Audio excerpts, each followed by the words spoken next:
Slyší? Jo. Jo. Dobrý. Jedna. Je to černý, jo? No, možná trošku víc. A černý teda. Já vezmu.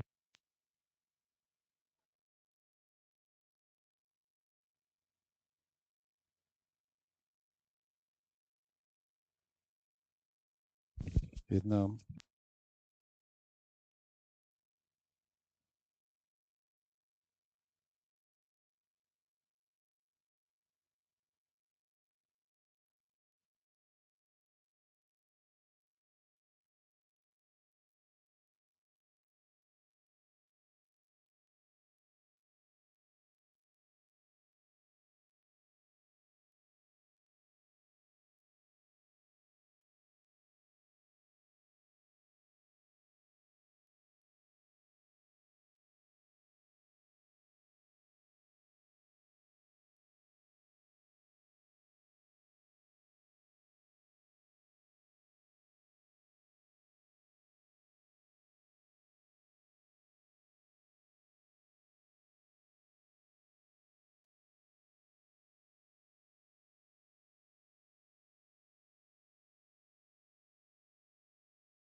Dobrý den, hello. I'm sorry for the slight delay, but it happens absolutely in every event, so sorry. Welcome here at the meeting of V4, and I will not delay anymore, and I would ask our representative of Ministry of Environment of Czech Republic to say a couple of words. Thank you.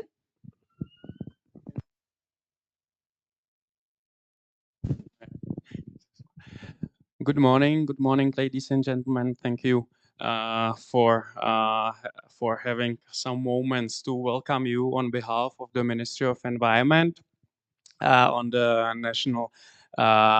You as a representative of the National Geopark Councils at another meeting of the V4, which is Czech Republic or Czechia currently presidencing.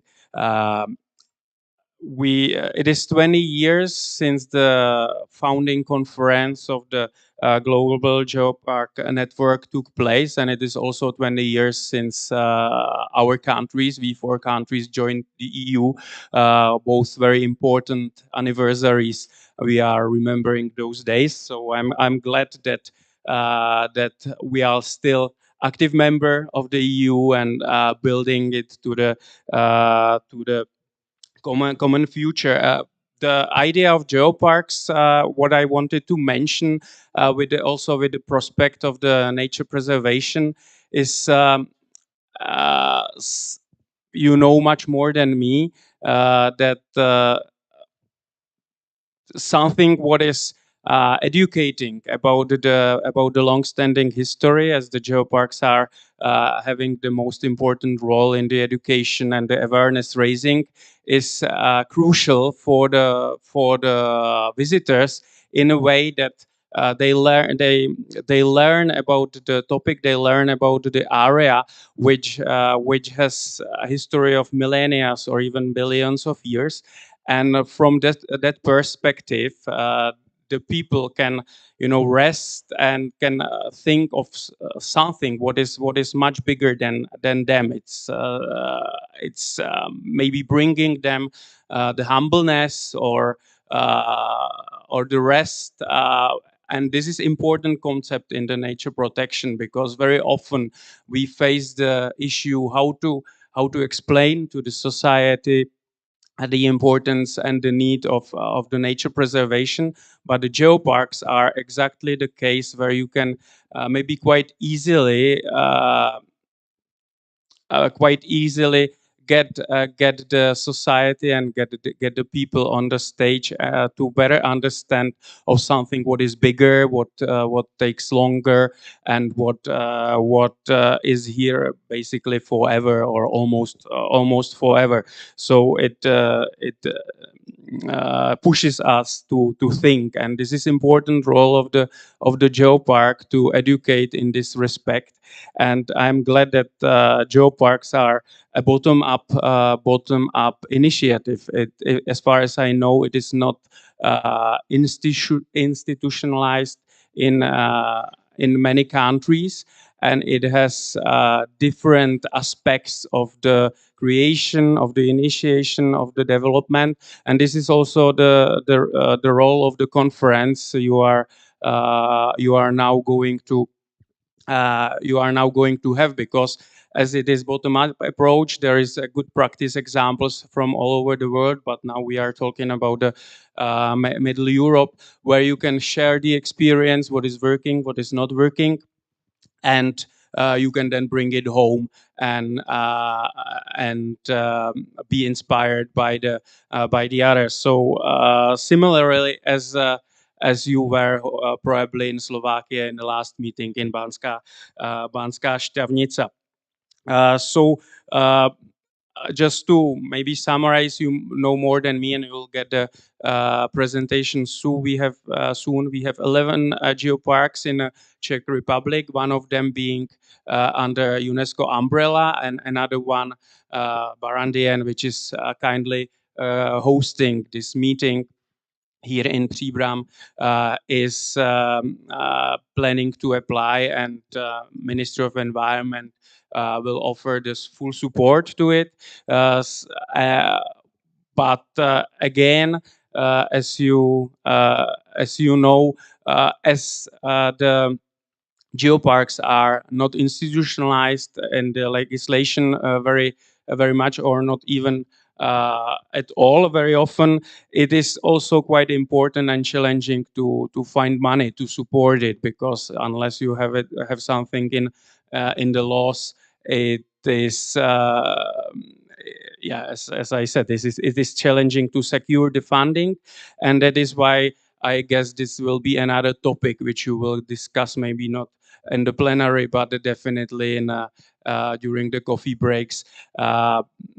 Here from the Ministry of Environment, I can declare that today I'm going to talk to our minister and ask him to support the strategy of the geoparks, which we are still lacking in the Czech Republic, and hopefully also after getting the input from your meeting, this can be imprinted into the strategy of the geopark in the Czech Republic soon. I thank you for your attention. I wish you a fruitful and inspiring meeting today and the days to come. And enjoy the Příbram, enjoy Czech Republic, enjoy field trip, and have a safe journey home then back. Thank you.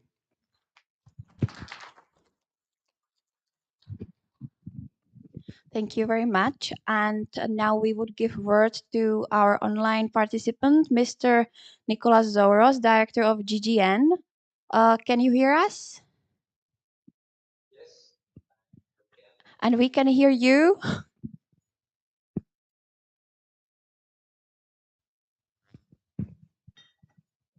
Okay, thank you. It's a great pleasure to read the name of Global Achievers Network.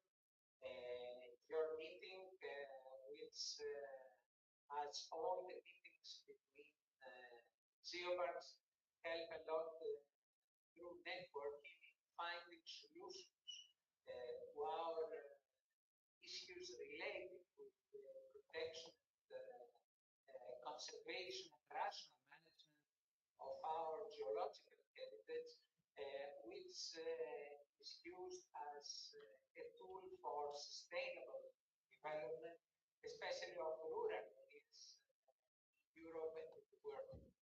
As you know, this year we celebrate the 20th anniversary from the foundation of the Global Geoparks Network.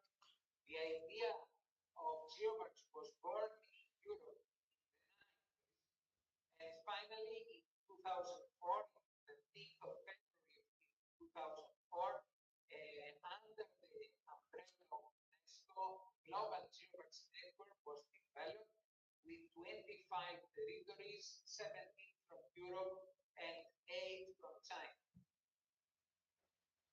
Due to the work of the Global Geoparks Network members, we managed to have 2015 a new UNESCO program, the UNESCO Global Geoparks, which is the third site designation of UNESCO, which put under the umbrella of this international program areas with hosting geological heritage of international significance in order to protect and promote them using the umbrella of the most important organization of the United Nations system dealing with science, education, and culture.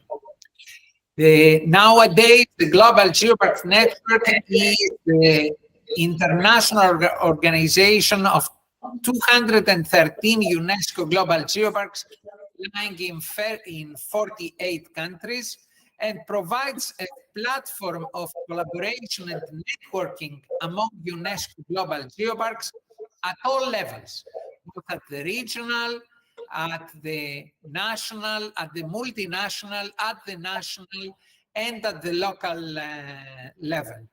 And Geoparks promotes the host an holistic territorial heritage management together with governmental agencies, with non-governmental organizations, with scientists coming from all countries of Europe and the world, and of course the communities lying in the area of the Geopark. And our mission is to influence, encourage, and assist local societies throughout the world to conserve the integrity and diversity of abiotic and biotic nature, to ensure that any use of the natural resources is equitable and sustainable, and to support economic and cultural development of local communities. The operation of the Global Geoparks Network, and of course, the operation of all the regional and national geopark networks serves to support the effective operation of geoparks worldwide through the sharing of know-how, through the development of best practice, through the exchange of experiences between our members. This year marks a major milestone for the Global Geoparks Network, and for this reason we are helping and we are very happy for all kind of regional networking among geoparks, like this meeting today, which helps for the improvement of the main values of the Global Geoparks Network, which is the protection of geological heritage for the benefit of the communities living in the areas that host this unique heritage. I want to thank you very much for giving me the opportunity to greet your meeting, and also to wish you every success to your activities. And later on, we're going to have the opportunity to discuss about geoconservation more in detail. Thank you so much for your attention, and wish you every success to this meeting.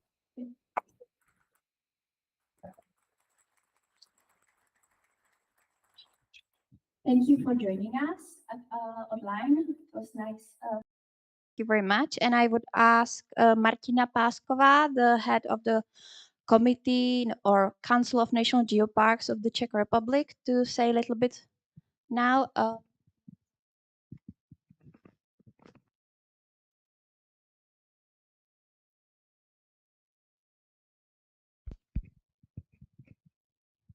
So, esteemed colleagues, dear friends,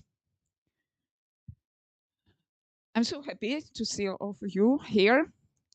Everything was said already by our Vice Minister, by Nicolas, of course. So I'm not going to repeat everything and to prolong because we have a lot of things to deal here and to discuss important things.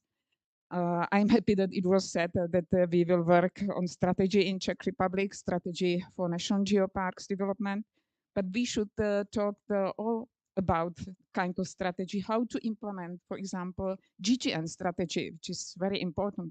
As was said, it's already 2 decades of the GGN.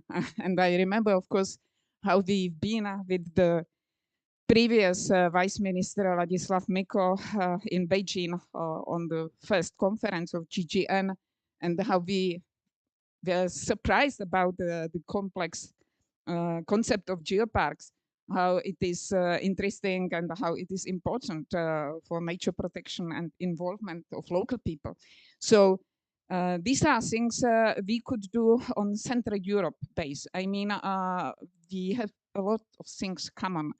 The problems, the challenges. So we can approach also the implementation of GGN strategy in Central Europe with our specifics. This is very important. And also the UNESCO global geoparks and UNESCO problems we are dealing with because we are member states. I think that we need also cooperate in this basis. How to focus on the problems of Central Europe in UNESCO global geoparks and in the UNESCO headquarters in Paris and General Conference and other meetings of UNESCO to proceed with the geopark strategy on the level of Central Europe. So these things we will surely discuss and many more, of course, how to approach the revalidation process in Central Europe because we have specifics, as I told. So again, I'm happy that you can participate. I of course wish that you will love also the excursions we will have, and the weather is very good.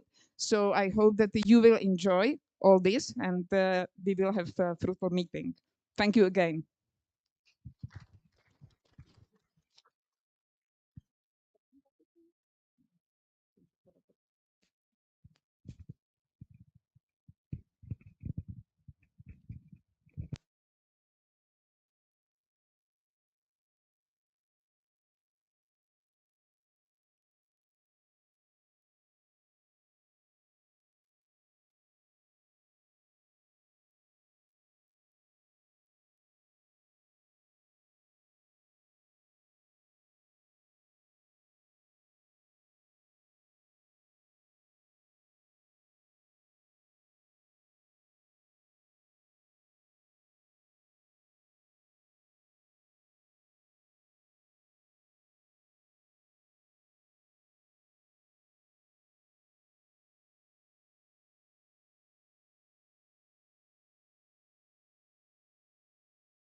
Strategy. Sorry for that. So we will continue with the discussion on cooperation.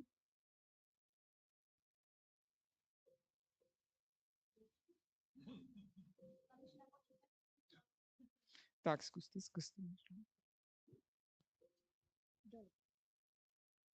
Jsem to zkoušel. Okay. Yep. Sorry for that. So I think that nearly everybody here knows about the concept of geopark, but not totally of you. because we have also participants from Heritage Institute here and other institutes important for geoparks. So just to repeat that geopark has three important pillars, of course.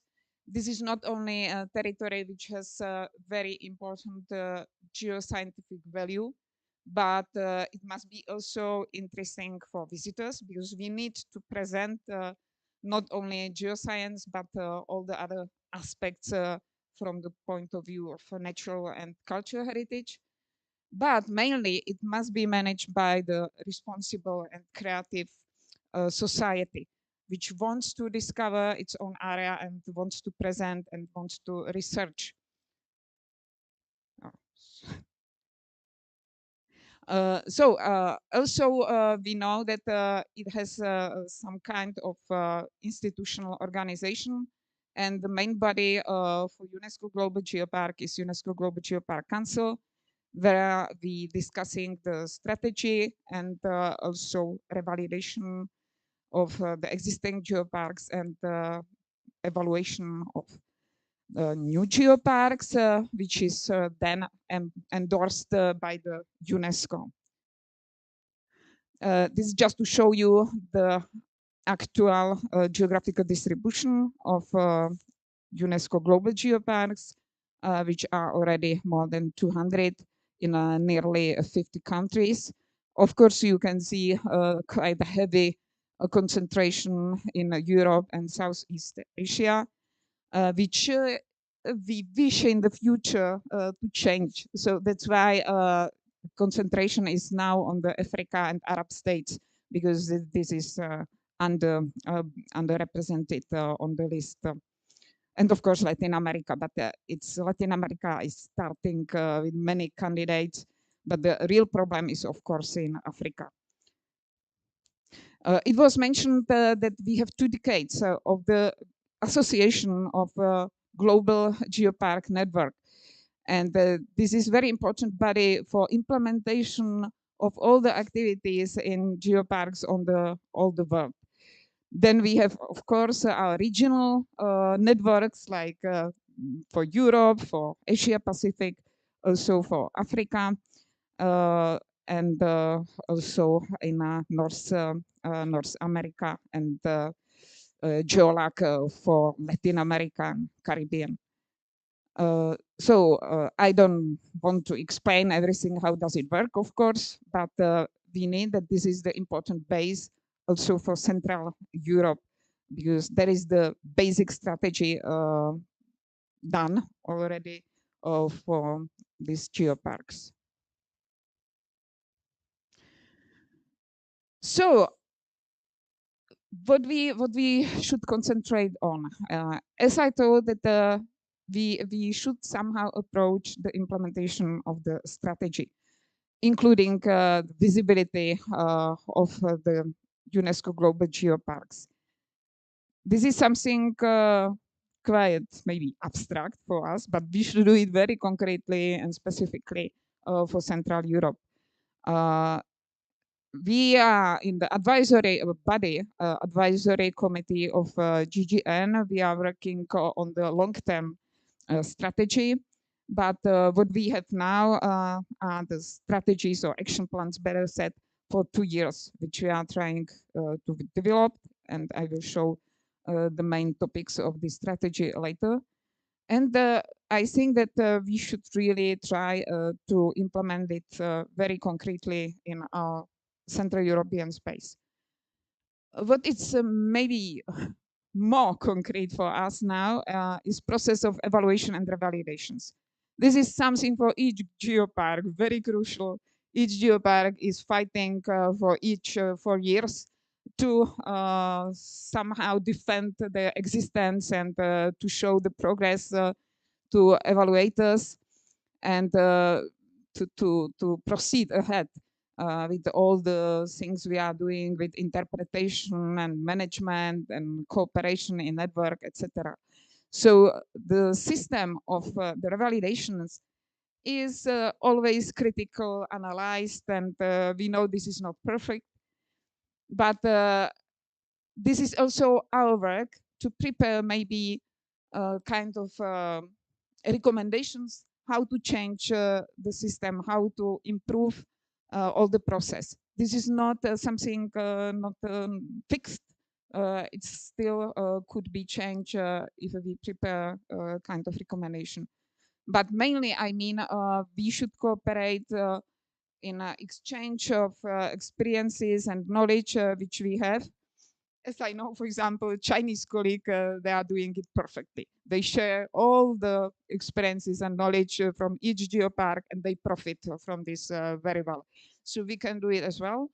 And as you know, we already started with the Slovak colleagues to use not only our evaluators, so we have mutual cooperation, but also the knowledge behind the process of revalidations.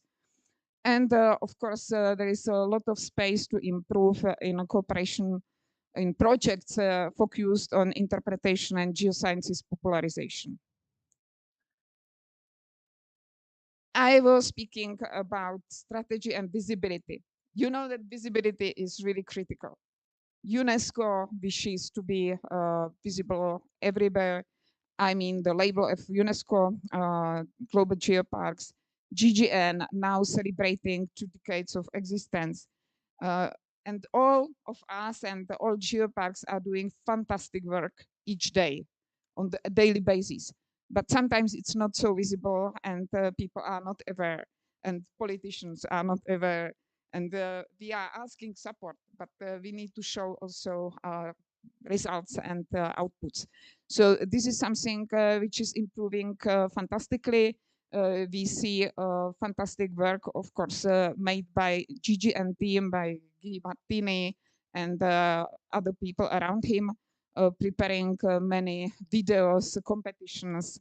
So we should use it. And maybe again, we should cooperate how to approach these celebrations and these competitions, and how to distribute various videos to make, for example, some competitions together or some activities where we can somehow promote these not only videos but other work done.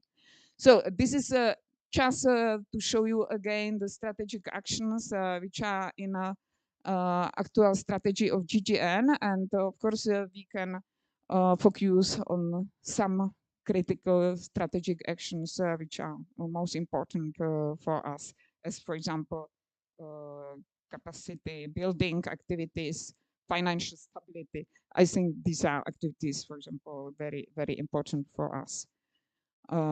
So I was speaking about evaluation process. We still have aspiring geoparks in our Visegrad group. So this is something we, again, need to share our experiences and knowledge behind and expertise we have.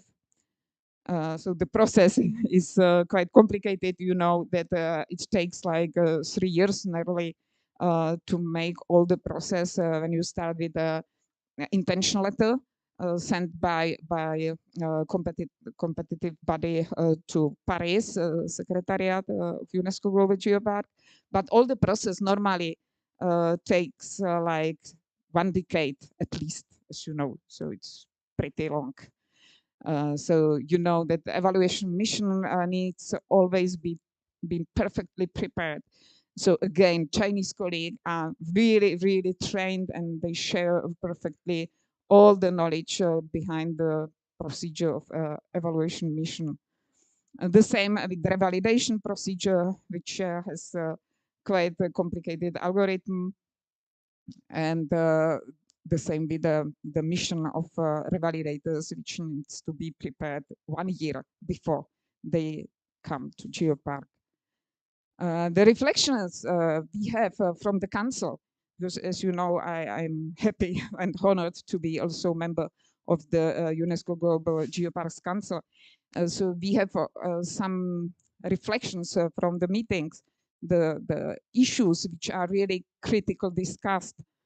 And we can speak later, we can discuss, of course, this point in some workshops we have not only in this event, but during the Polish Polish presidency as well. Normally, which is really critical, are the territory determinations. This is something, if we are speaking about aspiring geoparks, very critical, because many times it's too large simply to be managed by a few people. Sometimes it's a problem with the proper name of the geopark. We are in Barandian Geopark, and even it is also discussed if it's not too distant from the common people, if they can identify themselves with the name. So of course, I am convinced that this is a very good name because everybody knows Barand and Barandov, etc. But sometimes the name proposed it's too scientific, and we need also to have the name and also the identification of territory, which is identifiable by normal, usual people. So it relates not only to name, but also to the territory, to the borders to the boundary of the geopark, because it shouldn't be done just by geological phenomena in the territory, but it needs to be territory which is commonly understood by local people. So all these things are in the direction to make geopark really something which is quite easily understandable and acceptable by local people. Because in the past, many times we had fantastic geoparks, but with the names and with the territories which were like identified by geoscientists, and it was difficult by the local people to identify themselves with it. Of course, I mentioned the problem with the too large territories, or on the contrary, sometimes very heavily populated territories, which were difficult managed by a few persons in the staff. Sometimes also the balance of the territory, that we had territory heavily populated with one geosite, and then a vast territory with many geosites. So these are issues which must be think very deeply before you prepare the territory to aspire. And the other moments like approach to interpretation, ABC concept, abiotic, biotic, and cultural aspects of the geopark must be interpreted always together in mutual relations, and geopark management, visibility, etc. So we can discuss the things why normally the aspiring geoparks are not successful, why it was decided to reject. I am going back to the visibility. As I told, it was prepared a very nice set of the competitions which are touching various aspects, sensations, let's say, taste, smell, sight, hearing, touch. And I think it's perfectly done again to involve local people in the geopark and to find the local heroes in the local geoparks. So I hope that we can use perfectly in Central Europe this kind of competition to make geoparks more visible. The same pace for international days we are celebrating by GGN. And I must stress, of course, the International Geodiversity Day, which was celebrated second time. Of course, we can discuss geoscience and education. I think this is something which is priority for each geopark. And we have a lot of experiences, and we can really share and to make, again, some programs together on the basis of Visegrad Group. So we have some examples here of interpretation in Czech geoparks, in Slovenia during the COVID some applications. And we discussed many times the youth forum. This is again the critical problem because it was created, the youth forum, to involve young people, but we have problems to implement it because we don't have money, we don't have time in geoparks to involve young people, students. It's really, really difficult. So again, we should try to find a way how to approach this. So, and I'm going to close. So we have 1 year ago, very nice conference for Eastern partnership. So a little bit larger group than Visegrad, but the similar region, but larger. So I think that we should also help our colleagues from Azerbaijan, Ukraine, Georgia, and other countries to be involved in a geopark community because we don't have any geoparks in this region. And I think that this is also part of our role, let's say, to help a colleague from this difficult region to be involved. So, thank you. And I hope that the presidency of Poland will be also successful and that we will continue with the discussions and strategy implementation. Thank you for your attention.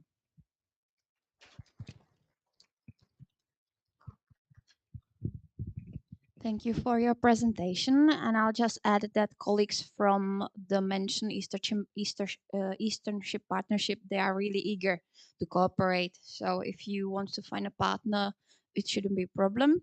And now I would ask to Mr. Stanislav Mikulski, who would present one geopark. If I'm correct, the presentees will change during the presentation, so they can all present geoparks in Poland. Yes, exactly. We have the shared presentations. First of all, I would like to thank you to invite us for this very important meeting. Thank you, Dr. Martina Paszkowa. So why we are here? We are from the Geological Survey. Yes. So we have 3 UNESCO geopark in Poland. The one of them is on the north, is transitional of this. This is Moscow Arch. The second one, the red of color, is the land of extinct volcanoes, and the Holy Cross Mountains is the third one. And we'll have the presentation, short presentation about each of these park by different people that working inside the operating parks.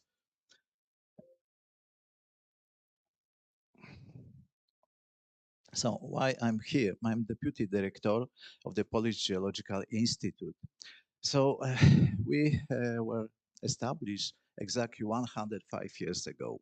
However, we have, beside of geological research, we carried out as well and extensive research and promote the protection of the geoheritage. And we, as a survey, we have head office in Warsaw, about 600 people, over 600 people is employed in Warsaw. And beside, we have the 6 branches all over the Poland, over additional 300 people. The part of them are involved in the work in the field, of course, and geoheritage. Geoheritage is very, very close to their activity. And in the beginning, already in 1926, the first Commission for Nature Conservation was established by Polish Geological Institute. So we are under the management, under the supervising of the Ministry of the Climate and Environment. And Ministry of Climate and Environment just gave us the possibility to organize the Polish Committee for Geosites.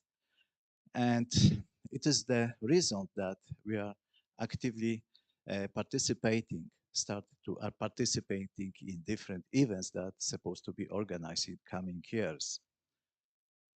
So, and about the calendar of the promotion and geological heritage in Poland. So another important date, it's in the 30s that the first inanimate nature movement was several of them, especially in the Holy Cross Mountains, were uh, established. You can see on this black photograph on the right upper corner.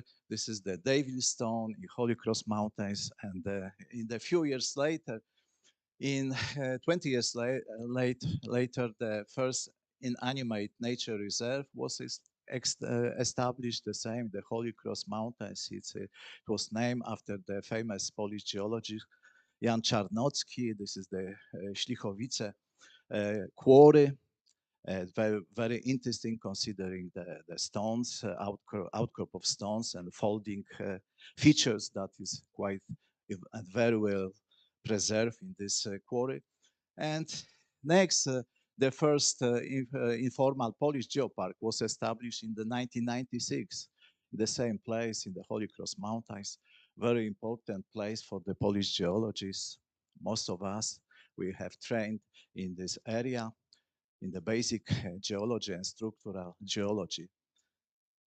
And in the 21st century, we have a lot of activities, especially considering the Global Geopark certificate. We were granted by 3 certificates through 3 geoparks. This is the first one is the Moscow Earth Geopark. It was in 2011.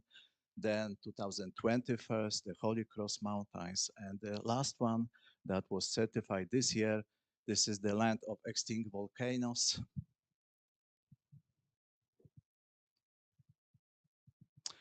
And from the beginning, PGI, as I mentioned earlier, take care of the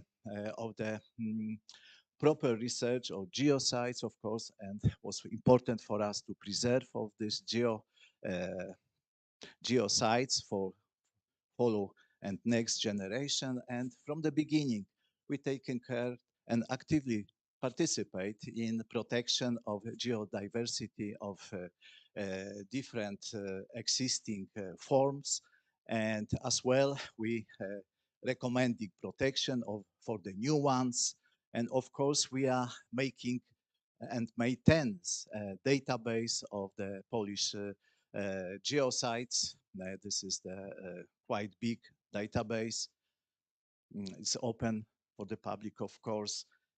And what is important, as I mentioned earlier, the Ministry of Climate and Environment has mandated PGI to organize and develop documentation and prepare regulation and host the Polish Committee for Geoparks, and as well to coordinate the work of this Polish Committee for the Geoparks. So back to geoparks. So we have the 3 operating UNESCO geoparks in Poland, and we have the 4 national geoparks. This is of the, oh, I'm sorry.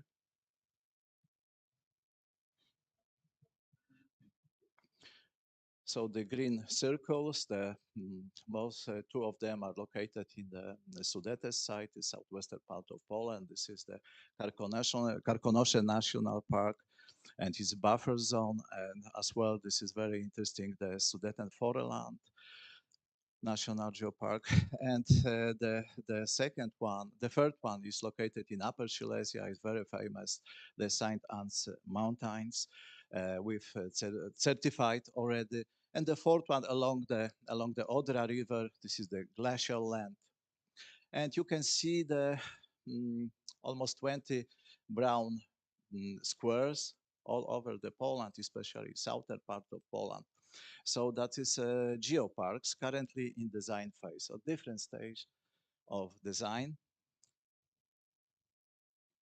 And what is the state of the art considering the Polish Committee for Geoparks? So as I mentioned earlier, we, as a survey, as a Polish Geological Institute, we are responsible for organization and support with some funds and host the Polish Committee for Geoparks. And this is the second body that we expect that's supposed to form.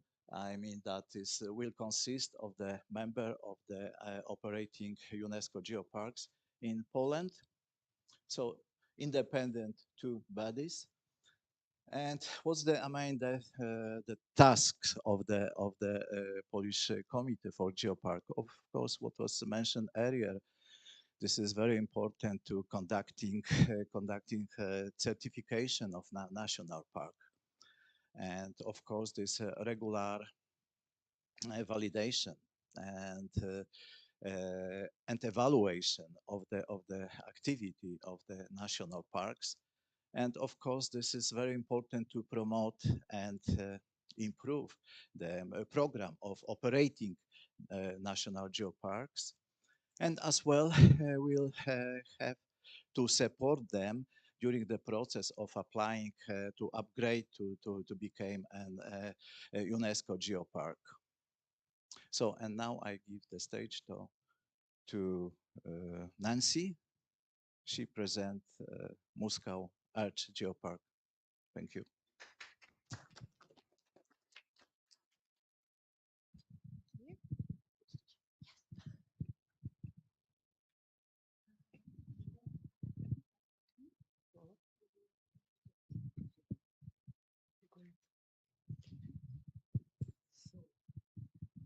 I will start with the Muskau Faltenbogen Vuk Mujakova Transnational UNESCO Global Geopark, known also as Muskau Arch UNESCO Global Geopark.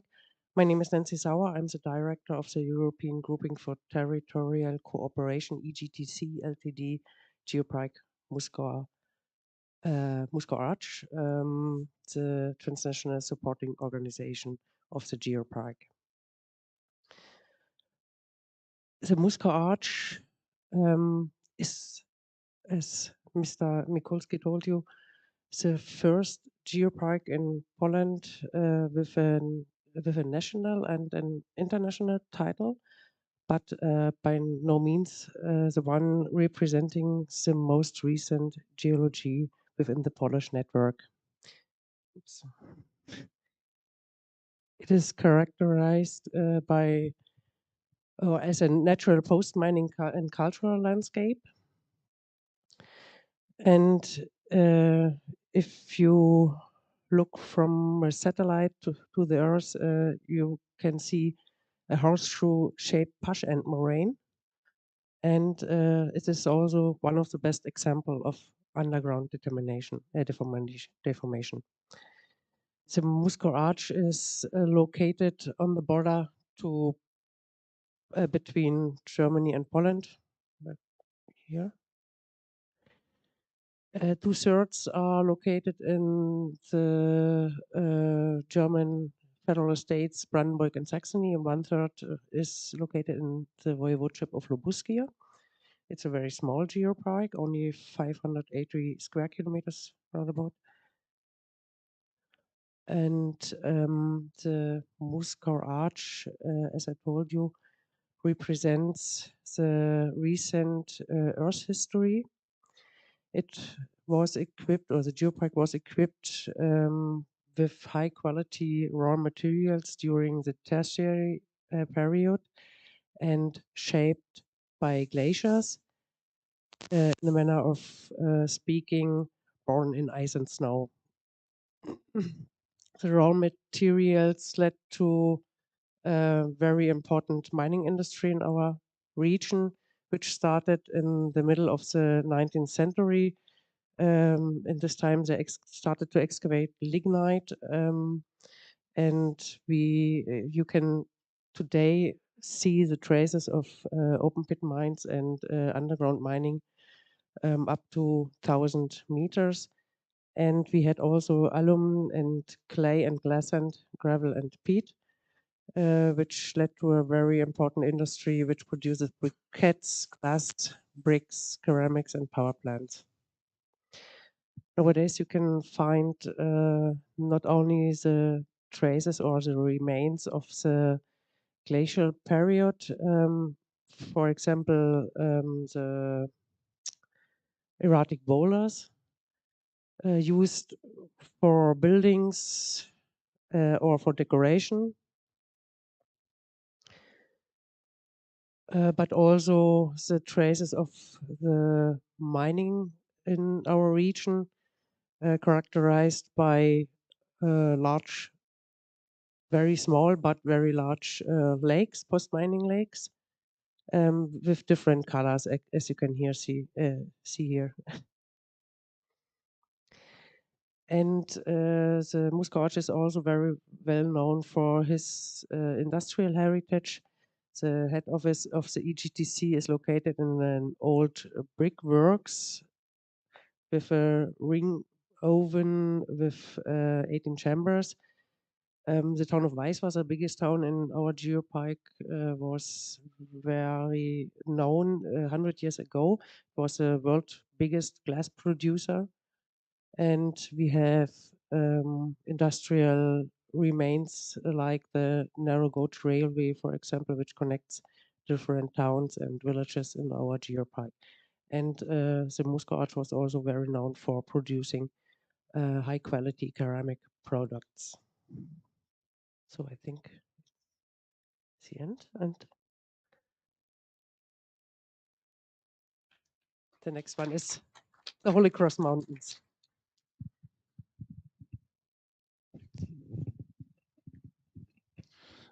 Hello, good morning, everyone. My name is Witold Wesołowski.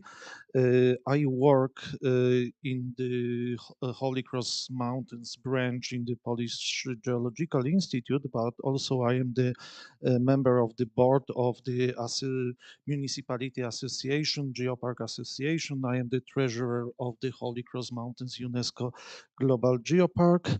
And on this picture, you see one of the symbol of the geopark. This is the castle in the Chęciny.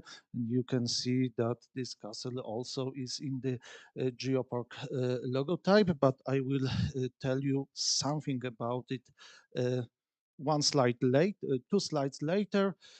We are located in the central east part of Poland. The Holy Cross Mountains are the highest part of the Polish highlands. We are not such big mountains like Tatra Mountains or Alp Mountains. So the highest mountain in our mountains, it isn't in Geopark area, it is Wyszica Mountain. It is 640 meters, and in the geopark area, the highest point is the Telegraph Hill.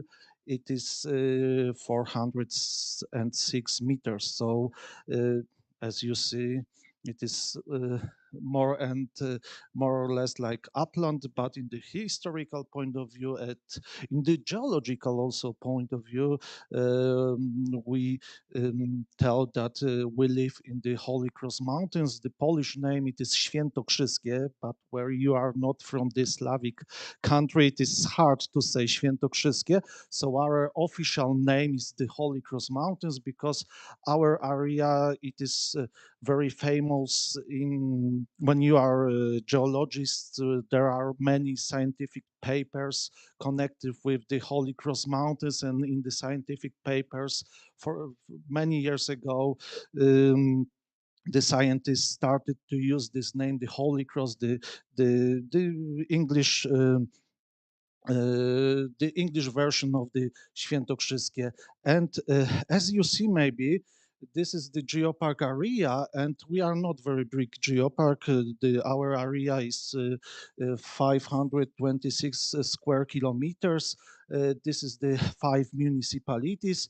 The biggest one, is Kielce, because it is a city and it has almost 200,000 inhabitants. But in the geological point of view, it is very interesting that we had rocks in the surface from each period from Cambrian to Quaternary. So it is, we say that we are the like a living geological museum, or like a book of the history of Earth with each chapter. And you can see here in our region what happened from the about 500 million years ago to nowadays. So when you study earth sciences in Poland, such geology and geography, you have to come to the Holy Cross Mountains for workshops. And as you see, this is some pictures from our geoparks. So we have very interesting geological profiles, and we have various tectonic structures from Caledonian for Varisian and Alpian orogeny. Also, the crust forms the most important and most beautiful. It is the Paradise Cave. Uh, about the logotype, this is the cross section through the Chęciny anticline, and this is the Chęciny Valley, and this is the one of the best um, uh, the best relief inversion example in Poland. In every book of geography in Poland, you have the explanation how the this relief inversion were made here in Chęcińska Wally. So also, as you see, this is the castle hill with the castle in Chęciny, and you can see this is it was the core, I can say, of our logotype. The geopark also is the biodiversity, not only the geology, but our biodiversity also, like in each geopark, is connected with the geology. About 85% of our geopark is under protection. The core is the Chęciny Kielce Landscape Park. In 1996, Professor Mikulski told you that it was the first unofficial geopark in Poland. And here we have also the over 1,000 species of vascular plants. We have also the Natura 2000 areas. You can see this is the very interesting and area protection black stork, very interesting bird, and I think you have in your geopark, but I think it is in the red list of Polish birds.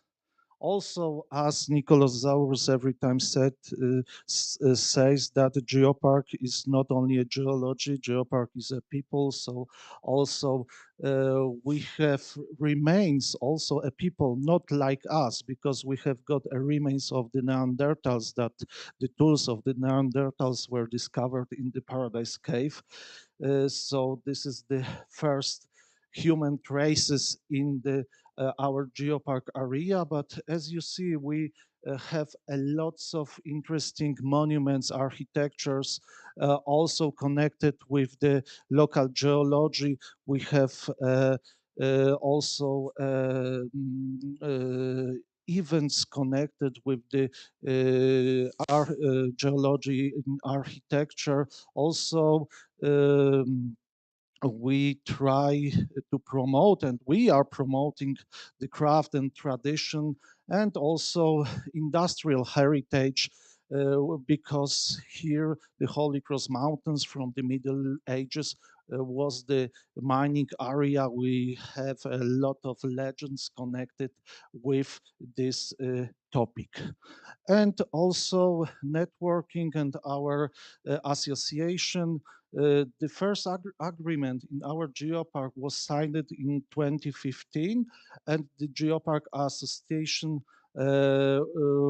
was established in 2017. And this is the main direction of statutory activities. So promotion and use of local natural and cultural heritage for the development of the geotourism network, cooperation at the regional, national, and international level, including activities within UNESCO structures. From the example, this is the visit of one of the group from the Erasmus Plus program, and also there are the people from the Czech Republic, from the Czech Geoparks, that they were visit our Geopark during this program. So thank you very much. And the last speaker will be Professor Piotr Migon. Sounds like mission impossible to summarize the Geopark in just a couple of minutes anyway. My name is Piotr Migoń. By contrast to Nancy and Witold, I'm not directly working in a Geopark. I'm rather representing the academic community, which supports Geopark, and I'm specifically based in the Institute of Geography and Regional Development at the University of Wrocław. Oops. Where we are, you've already seen that on some other slides, in southwestern part of Poland, and integrating around 15 municipalities over an area like 1,300 square kilometers, so quite a large region. You can notice the boundaries of the Geopark, which are rather unusual, resembling a horseshoe again, which is a sign of luck. But it also emphasizes our links with Moscow Arch, which has this similar shape. In terms of the landscape appearance, the area integrates the low mountains with altitudes up to 720 meters above the sea level, the uplands, a landscape similar to what we have around Shibra, and also the lowlands. Of course, the geoheritage or geology is at the core of the Geopark, and what you see here on the slide is a simplified geological map of the area, and we are not very much different in this respect from the Holy Cross. We also have multiple chapters from the Earth history, starting in the Cambrian and finishing up in the Quaternary. And in fact, the northeastern part of the Geopark is largely the Quaternary, flattish terrain invaded by the Scandinavian ice sheet during the Pleistocene. What is distinctive within geoheritage of the area is also emphasized in the name, the volcanism. And if you follow the key to the map, you will see three boxes like early Paleozoic volcanic rocks.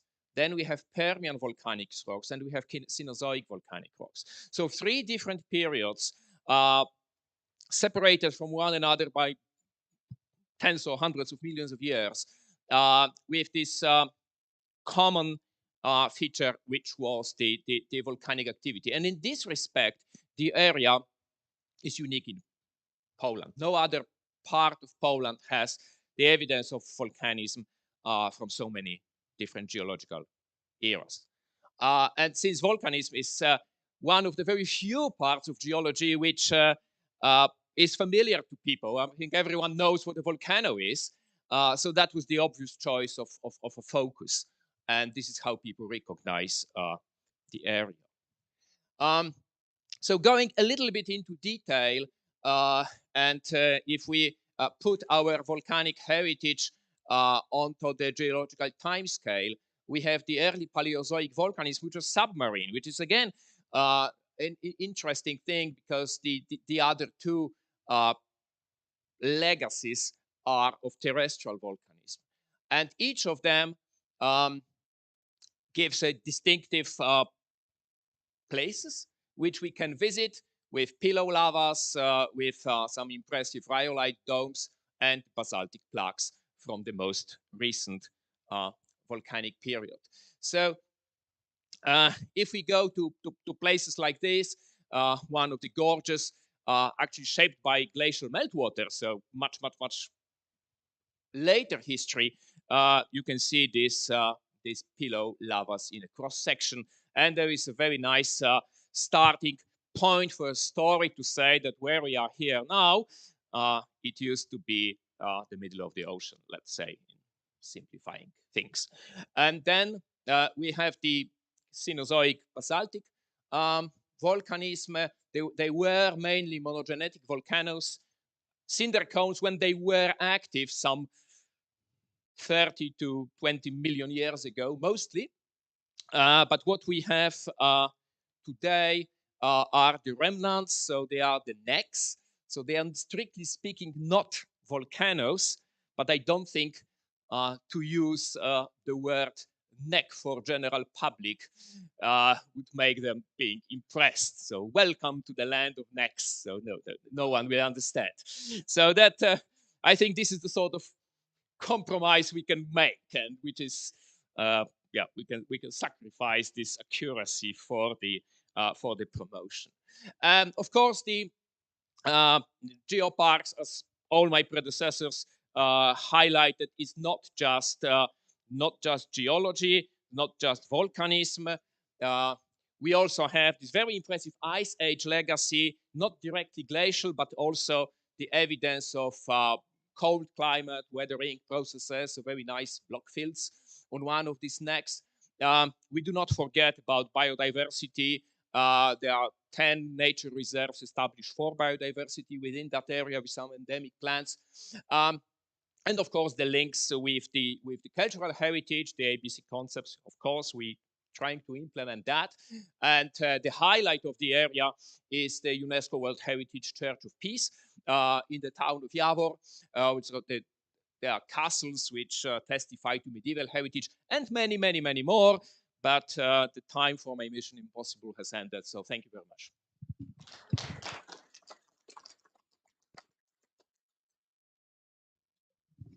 Thanks a lot. And now we have a break in the program. So we will have 10 minutes coffee break. I would ask you to be here in 10 minutes because we are a little bit late. And in the beginning, I forgot to mention that you have some presents on the table, but you already noticed and programmed. So you have everything ready. And we have our great receptionist here. And if you are struggling with the coffee machine, she will help you.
I know that coffee is great, but I would ask you to take your places if you can.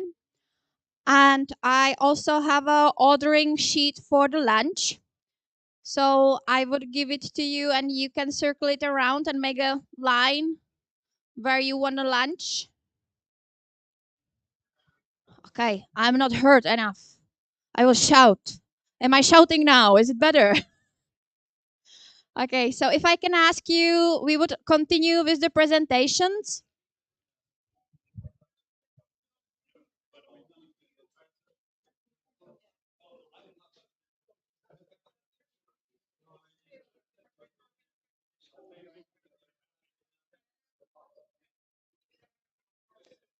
Můžu se vás rovnou zeptat, jaký oběd byste si dal a jakou večeři? Tady máme rybičku svíčkovou, španělský ptáček, vlastně baked chicken, jakože kuře s, vlastně s kaší a s tím a nebo smažák. Tento si dáte? Ne, to je o mně. Bez glutenu. Takže tenhle pstruh? Dobře, a k večeři? Tady je guláš, burger, žebírka, noči, anebo salát s camemberem, kde se No, to myslím, salát.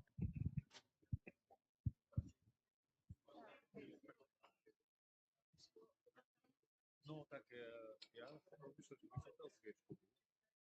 Ale teraz som narazil na to, že tak si dám sviečku, potom na večer by som si dal ten guláš, že si budem mať dvakrát knedlíky. A toto je burger s čedarem, s slaninou, s rajčáky, salát, v domácí vůdce s hranolkami. No. Dobře, takže až to bude kolovat, tak už se mi nepište, jo? So I would ask Mr. Kováčik to take his to take to take place and have his presentation. Martina, can I ask you? No, no. Okay, so I will be sending a list where you just make line next to the lunch you want and next to the dinner you want, and then we will proceed. Thank you.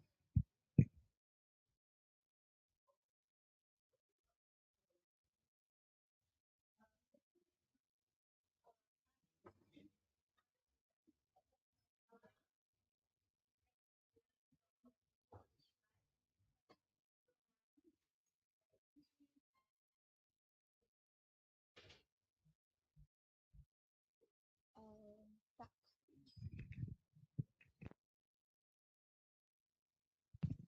A když budete chtít přepínat, tak jo?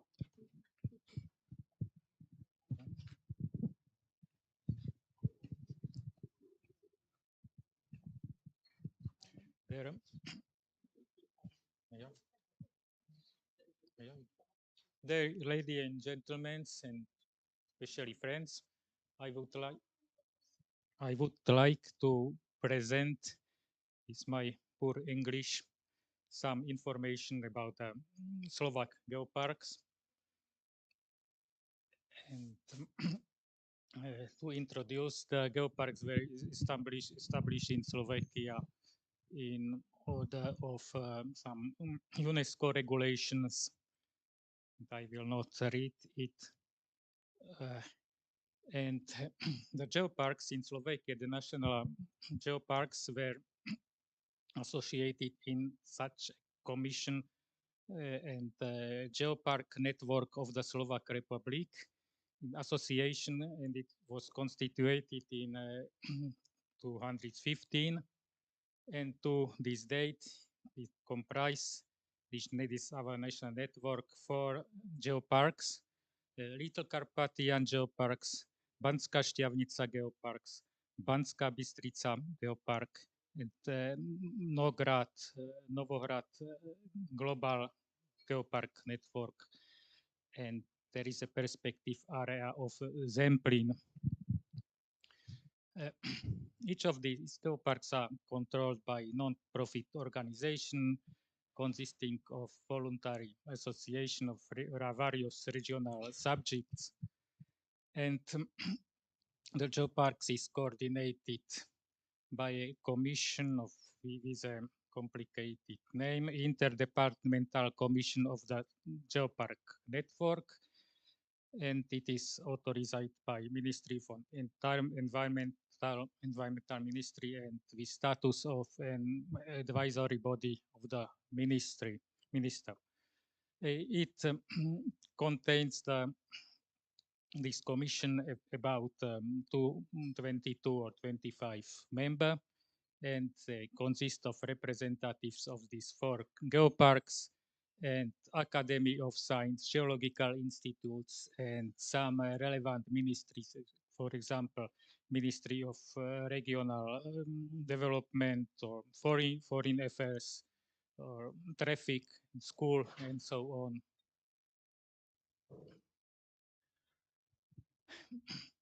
His first outlines of Slovak Geopark's official outlines of this network were formed in 208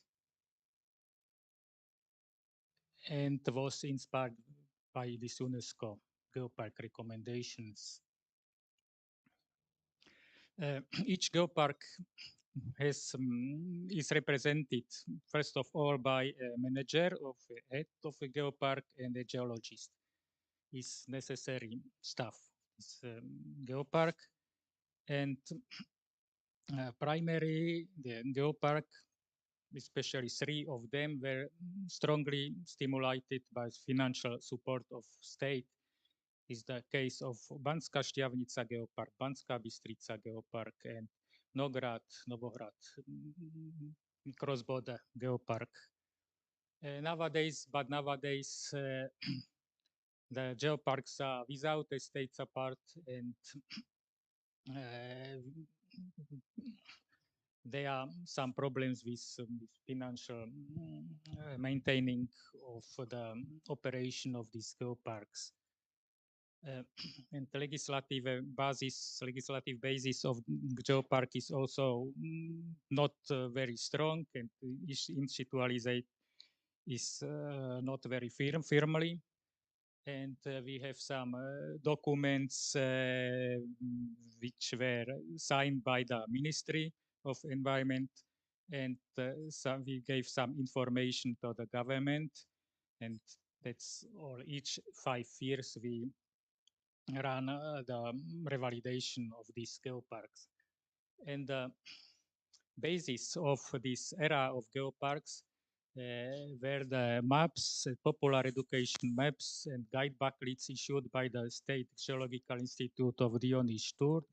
And these maps were compiled on the regional maps of Slovakia, these scales.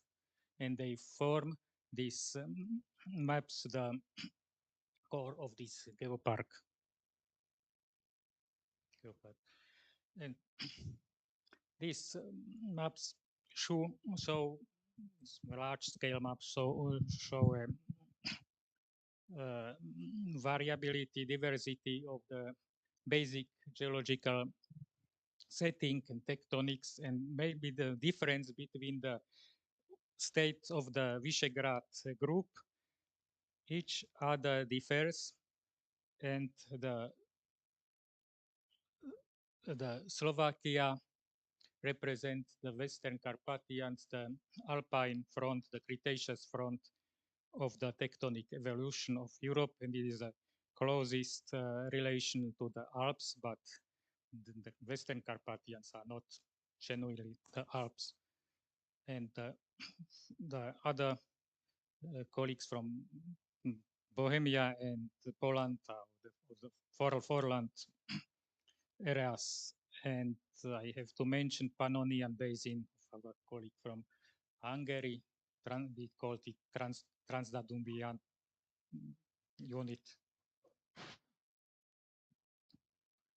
Our geoparks are localized in so-called inner Western Carpathians, and the Carpathians are divided into two parts, Outer Carpathians and Inner Carpathians, and the dividing line is the so-called Krippen belt. Here I can show the relation with the Alps, and still there's one part in Austria. I will mention it later. Heinburg Mountains, which are the Little Carpathians, but cut by Danube later. And is the by these hatching lines are shown our geoparks. The little Carpathian geoparks. It is the larger geopark, consists of 1,780 square kilometers. Nowadays is the Banská Štiavnica geopark, Banská Bystrica geopark, Novohrad geopark, the Slovak part of Novohrad geopark is smaller. It consists only of about 300 square kilometer, and the Novgorod is much more broader. This more or less the Banská Štiavnica and Novograd are volcanic and young and so-called neovolcanic region of tertiary and tertiary sedimentary rocks, and Little Carpathian is close connection to Eastern Alp, and Banská Bystrica geopark represents the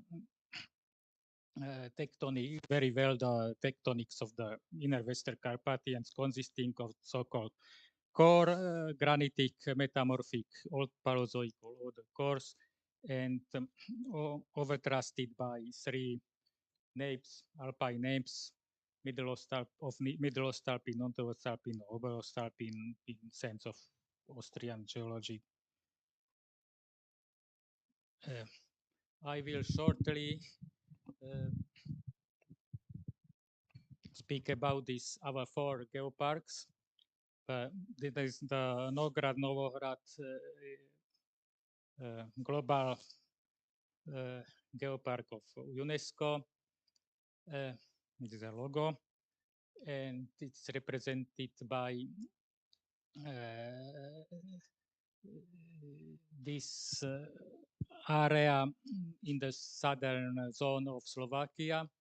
Was established as a national geopark in 206, and they were taken to this European geopark network in 2010, and in 2016 it became the part of the global geopark of UNESCO.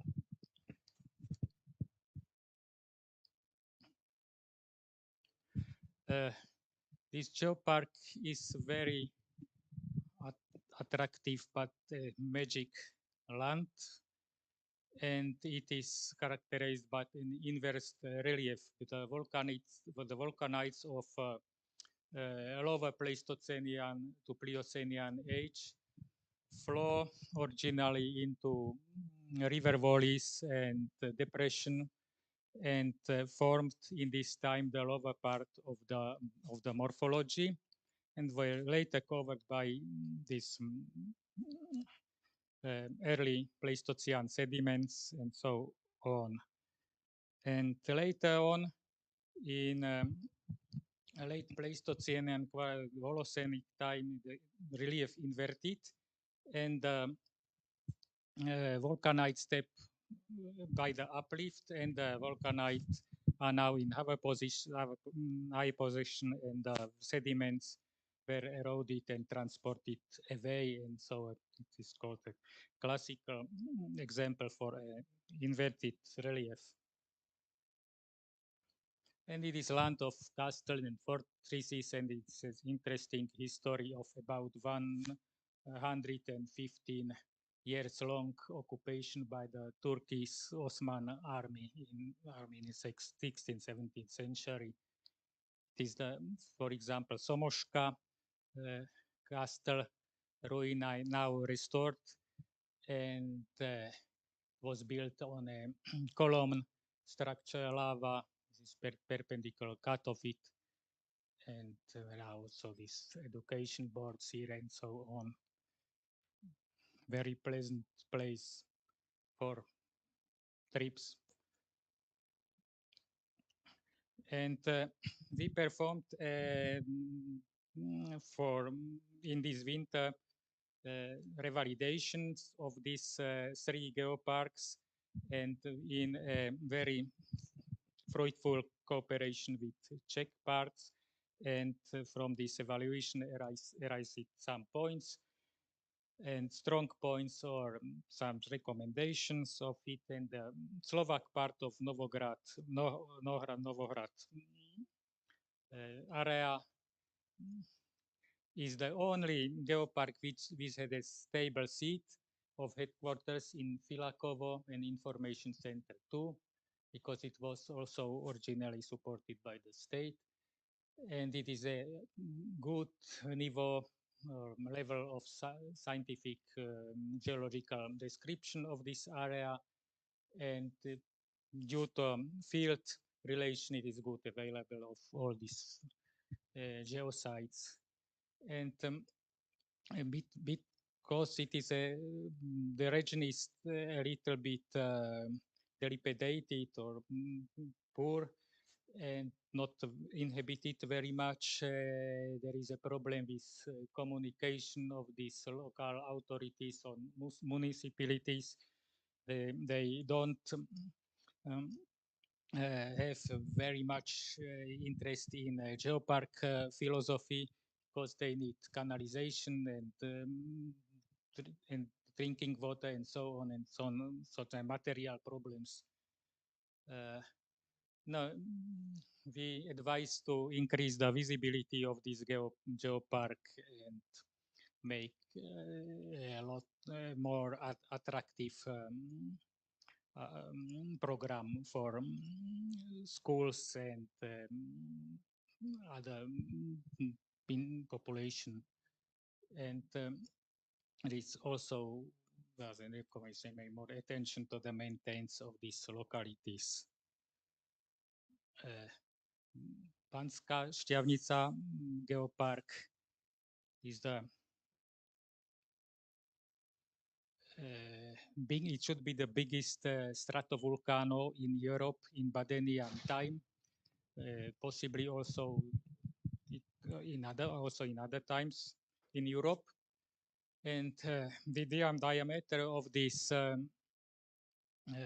stratovolcanoes was about of these numbers, 20 cross 20 kilometer, and the diameter was about 50 kilometers.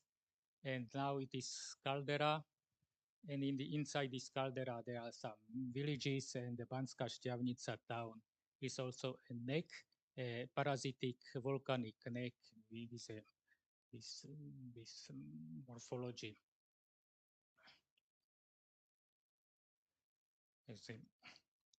Some moments of the nature is a columnar structure of this basaltic and andesitic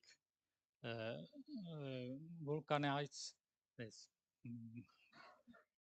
stone sea is a typical symptomatic only for these neovolcanites.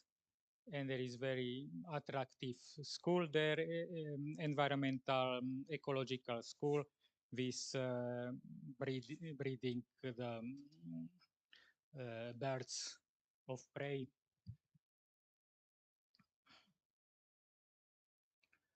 And this short history I will present on this picture of this region is the former pits of exploration in the medieval age. Then it was there was discovered gold and silver in Banská Štiavnica, also copper. and it ran into some edicts and galleries. Later on, these galleries and this mining activity needs water to drain water drainage. Was built a sophisticated system of artificial lakes, which drain the water from these galleries, and also this water power the mining machine. There's a decline of this mining activity in 80s or 90s of the 20th century, and nowadays we have only Geopark here, which reminds the old history of this region. Banská Štiavnica is interesting also from point of view of this first meeting of this Geopark, our Geopark Vyšegrad group. In Banská Štiavnica recommendation or evaluation is a really high professional description of this geological site, attractive touristic infrastructure, and this cooperation with ANIC elementary school focused of this environmental education, and some recommendation. The headquarters seat is not stable in Banská Štiavnica. It is on municipal office in this time. And the main problem of Banská Štiavnica is the over-tourism in Banská Štiavnica in summertime. But it is the geopark activities are not spread very much in the distal parts of this Banská Štiavnica geopark. That's why it was suggested to change the name of Banská Štiavnica geopark, because Banská Štiavnica represented town to a Štiavnica stratovolcano. Last one, Bansko-Bystrický geopark. It is in Middle Slovakia. It is represented not only by the variegated geology, but also it was town of Kappa. Was the biggest copper mining and copper exploitation in the medieval, in the 16th and 17th century. The mining of copper came back to the Bronze era. This time it was archaeologically proved. This, for example, the dams, big, huge dams of this old mining of copper. And divided in three categories and internal categories of these mining districts in Banská Štiavnica Geopark. Is some picture from this museum. We can see here the bronze artifacts, and first there was mined oxidic ore, and later on the tetrahedrite chalcopyrite and other ores. Was also visited by the emperor of Austria in 18th century. Was quite well boarded by education, supplied by education boards, Banská Štiavnica Geopark, and some still in operation, some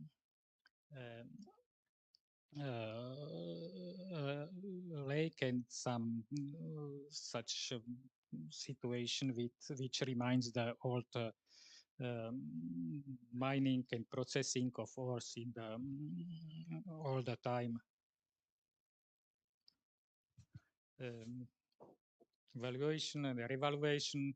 Banská Štiavnica is expert interpretation, because it has cooperated geologist from Academy of Science here, closely cooperated with the management of this geopark, and this functional cooperation with municipalities, touristic organizations, school, and education. This is very illustrative by this huge number of various education boards. And there is a question, negatives to settle a question of adequate long-term seat of the geopark. Geopark is no, as a other geopark is no stable seat of headquarters, and there's a problem with the website, and to upgrade, they should upgrade the visibility of the websites.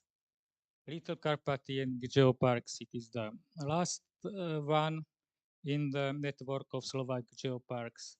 Is divided in many areas. It is the only geopark which was not supported by the state support, by financial support. The only core of this geopark is from this Geological Institute of Diony Sturd. It was done a geological educational map from the southernmost part of this geopark. It is the here the Paistone, according to Castle Paistone and Jevin Castle Geopark is the most attractive part of the Little Carpathian. It is a confluence of the March River and the Danube River. So also of a huge, big historical meaning. This is here. This is the sceneric situation of this confluence of Morava River and Danube River. This is a Devon Castle. This is a higher hills in Little Carpathian, about 800 meter high, and some rocks. These are rocks of the Little Carpathians are interesting also from point of view that we in Western Carpathians the only paleontological dated rocks of crystalline came from the Erlanic rocks from former Mars, from the Little Carpathian. It was dated to Devonian age. Is the rock cliffs of quartzites, which is the basalt quartzites of Mesozoic era, which covered the crystalline rocks. It is one example for higher subtatric napes of Fatra napes, limestones. And here is the mine which operated still in 18th century. There were mined or explored the antimony and gold, and is a common situation. A Little Carpathian is a very good cooperation with higher regional units and local self-governments, and international project cooperation is also of a high level. But the geopark spreads very quickly and to a huge region, and it is a problem to with marketing and organization such a big area now. And also the stable seat of this headquarters is still open. May I have a minute or no? Okay, I will finish it. It is a hot candidate of a fifth geopark of our network. It is Zemplin Geopark. I will go only through the slides. It is also based on an educational geological map of from Geological Institute. There are, and on the reverse side of this map, there are the localities, which are the perspective localities of the geopark, which will operate, I think, up to this year. The situation is rhyolitic volcanites here. mostly of Badenian age, and it is symptomatic. The obsidianic um, found inside these tuffs, and it is Zemplin area is a typical vineyards area of Tokaj vine, and it is a terroir of Slovakian Tokaj vines, but only the Badenian sediments. And cross-border cooperation and international cooperation is not very developed. So in Little Carpathian is some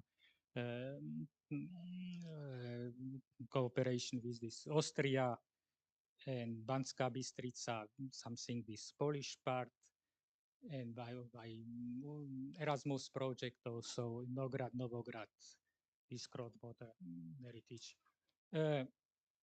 Thank you for attention.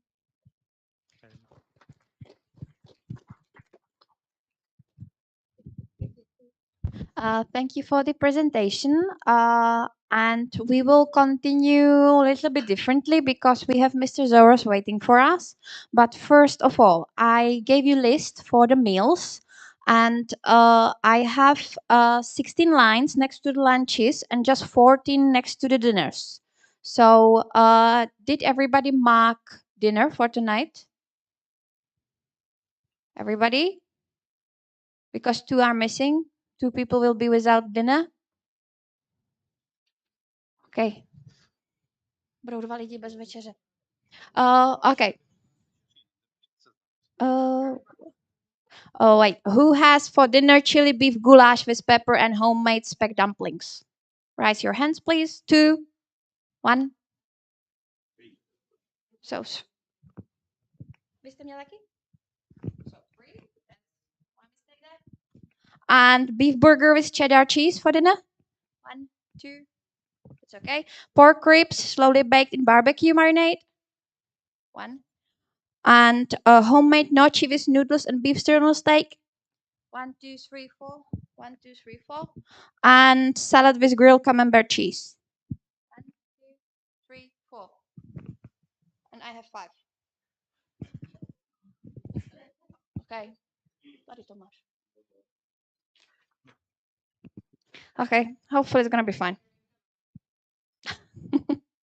Okay, so we would try to connect Mr. Zoros now. He's gonna have a presentation about UNESCO protection of geological heritage.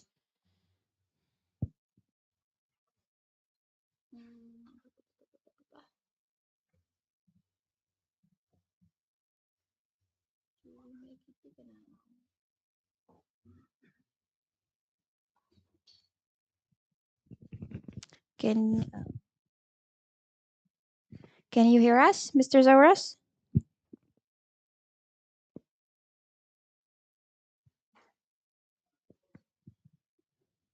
Seems so.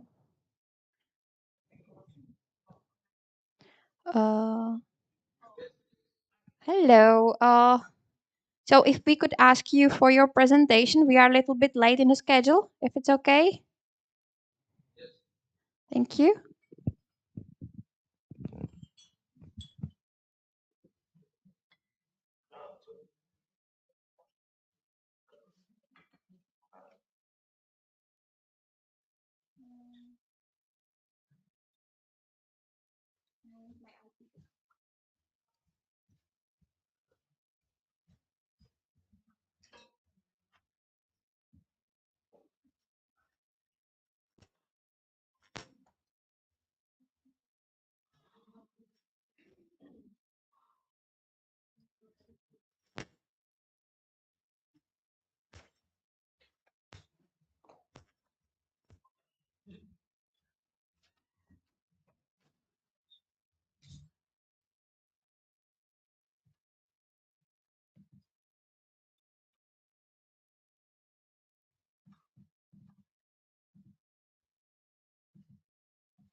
Yes, we can hear you. Little in a little mode. Can you give us a second? We are trying to zoom it out.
Když dáš to rozložení, tak ty tam nedáš speaker, ale vybereš tam tu prezentaci.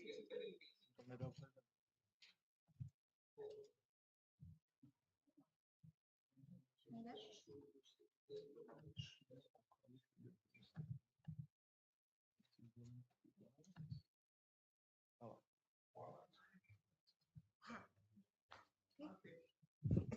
Now we are ready for you.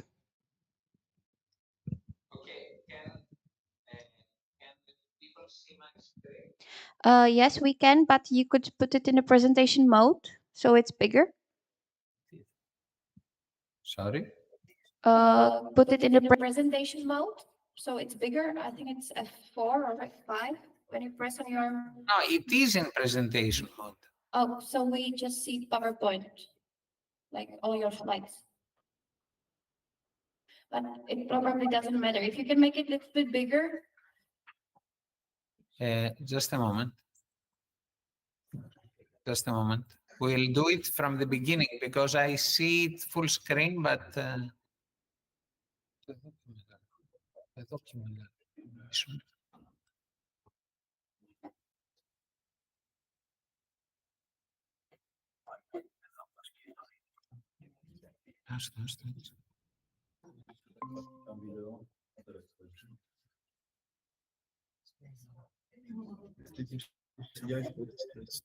Neberou jako tu prezentaci, jako vidět to jako o tom žádný.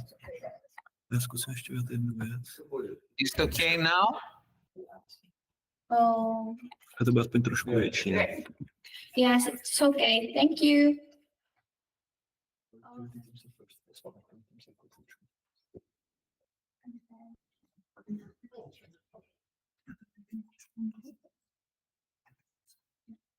Okay, sometimes it needs some time to reach you.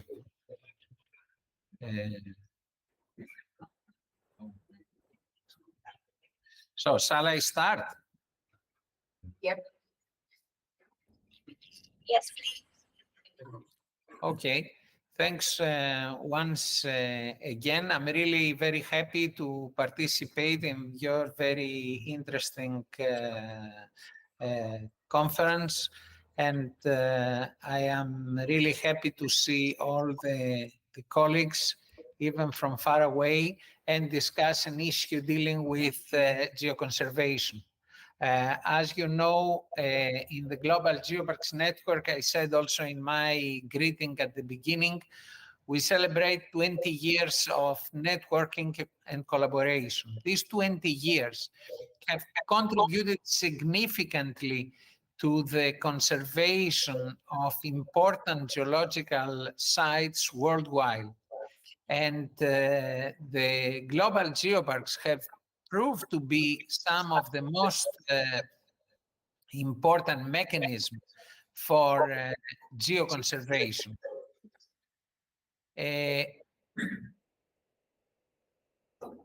We all know that the Global Geoparks Network nowadays include some of the most emblematic Earth heritage sites around the globe, like, for example, in Ngorongoro Lengai UNESCO Global Geopark in Tanzania, where we have emblematic geological heritage sites which consist at the same time important hotspots for biodiversity. The main ideas for the creation of the Global Geoparks Network and the geopark concept in Europe can be found in the Declaration on the Rights on the Memory of the Earth that was the result of the 1991 International Symposium on the Conservation of Geological Heritage. As a result, a few years later, we managed to have, in 2000, we managed to have the first nucleo of geopark networks around the globe, with 4 geoparks started the European Geoparks Network, working for the conservation of geological sites in Europe. And in February 2004, there already exist 17 European geoparks, joined 8 geoparks from China to form the Global Geoparks Network. And as a result, the first international conference on geoparks was held in China with these first 25 members, but with various other geoparks contributing in the works to form this network with main task the geoconservation, the conservation of geological heritage sites, which had not yet received the attention from the national authorities. Due to the success in geoconservation of the activities of the Global Geoparks Network, UNESCO decided in 2015, 11 years after the foundation of the Global Geoparks Network, to create the network of UNESCO Global Geoparks as a third site designation after the World Heritage and the Man and Biosphere Reserve. And that's why UNESCO Global Geopark became an official UNESCO program. But still, the Global Geoparks Network, with the spirit of collaboration and exchange of know-how among its members, became the most important element for the development of the UNESCO Global Geoparks worldwide, because each one of the members of this network is using techniques in order to conserve the geological heritage sites, but at the same time, through the mechanism of sharing of knowledge and know-how, helps other territories in other parts of the world hosting similar geological heritage to conserve these important elements. Nowadays, as I said before, we have 213 UNESCO Global Geoparks in 48 countries, 109 in Europe, 84 in Asia and Pacific, 13 in Latin America and Caribbean, 5 in North America, and 2 in Africa. We do understand that this distribution of UNESCO Global Geopark does not represent the richness of the geological heritage of the world. And we do understand that we have weaknesses as important geological heritage sites in Africa, in Latin America, in North America, in Central Asia, in Oceania, are not yet represented in our network. For this reason, and because we strongly believe that we need to share the responsibility on the protection of this geological heritage, we do great efforts in order to spread the knowledge about geoparks, the knowledge about how we can build an effective mechanism for geoconservation. Until now, we have seen that the geoparks is the most effective mechanism on geoconservation. So this distribution, as we see in this card, leaves in this slide, leaves a lot of sites in our network, in our planet, without the proper management, because are not included yet in this mechanism. So we see the gaps and we try to support the areas which are not included in this network to develop new geoparks in order to conserve their geological heritage in the best possible way. We do know that till now, the geoparks have done a great job. And that's why the IUGS, the International Union of Geological Sciences, include some of the most important geological heritage sites which are hosted in UNESCO Global Geoparks in this list of the first 100 geological heritage sites of the world. And this year is going to add additional sites into the second part, into the second 100 geological heritage site of the world, which are lie within the geoparks. But when we're talking about geoconservation, we mean only the techniques that we are applying for the safeguarding our geological heritage.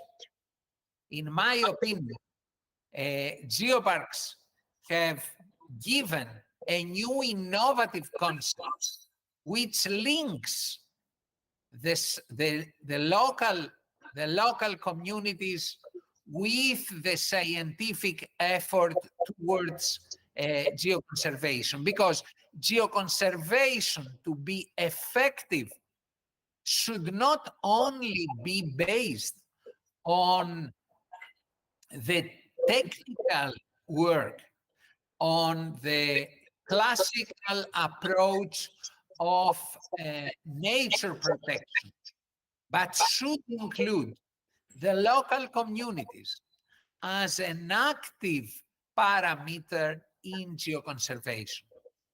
That's why geoparks are using and promote their heritage as a new tool for sustainable local development, aiming the integration of the local community and local economic activities compatible with the preservation and conservation of the geological heritage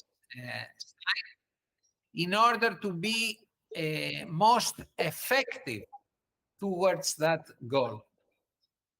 And to achieve that, we don't use only the classical tools, as I said before, but mainly we are based in networking, collaboration, and sharing.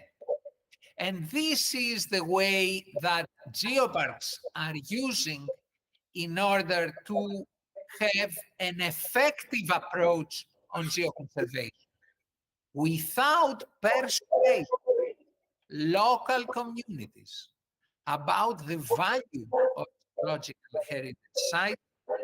We will never achieve the effective conservation and protection of the geological heritage sites.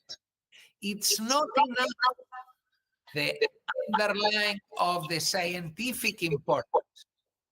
It is very important to include this site in a strategy which has been adopted by the local population, by the local communities. And in this way, we can become effective in our efforts. UNESCO Global Geoparks for this region is not a series of important geological sites, but are territories, single territories, unified geographically territories, where we can have these geological heritage sites and landscapes of international significance, managed with an holistic concept which could be easily adapted by the local population, because does not speak only about geology, but has an holistic approach to natural and cultural heritage related with this geological heritage for protection, for education, for research, but also for sustainable economic activities. And we should not forget all the resources that are available in order to do an effective geoconservation. Geopark resources does not include only the heritage, the geological, the natural and cultural heritage, but also the human capital, which should be integrated in our activities in order to have an effective approach, an effective result of the efforts that we are doing towards geoconservation. And for this reason, is extremely important the bottom-up approach, where the voice of the local communities, of the local authorities is heard by the managers of these geoparks. And only through an effective sustainable development strategy where geological heritage is